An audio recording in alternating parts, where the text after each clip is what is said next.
Bonjour les amis, je suis Rita de la chaîne Ayurnatur, la chaîne où je vous parle de Ayurveda et de naturopathie.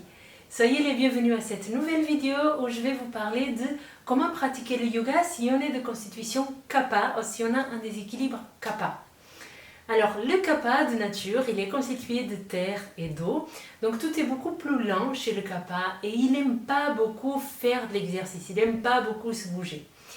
Il faut savoir que à la base, le yoga était utilisé au service de l'Ayurveda. Il était recommandé, il y avait certaines postures, respiration, des bandhas qui étaient recommandées par le médecin ayurvédique aux personnes et c'était fait de façon individuelle.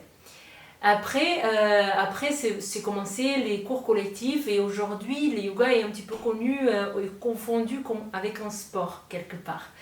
Et donc si les cours collectifs ce n'ont pas la meilleure façon de pratiquer pour un Vata et pour un Pitta, pour un Kapha c'est très bien. Pourquoi? Parce que le Kapha il a du mal à se motiver lui tout seul.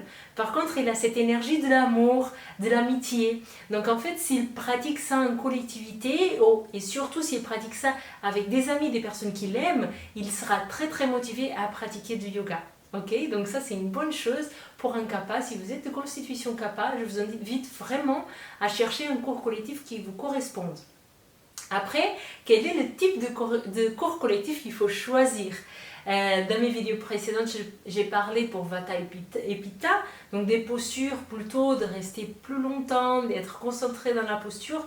Là, pour le Kapha, c'est exactement le contraire. Pourtant, le Kapha, il aime le yoga doux. C'est le yoga où on fait presque que de la relaxation, mais en fait, ce qu'il faut, c'est bouger. À la limite, il faut transpirer quand on est de constitution Kapha.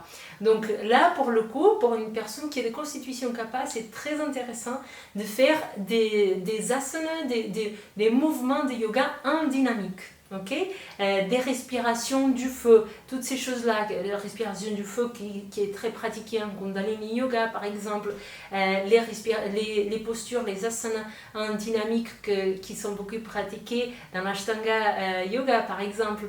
Okay? Donc voilà comment pratiquer quand on est de constitution Kapha.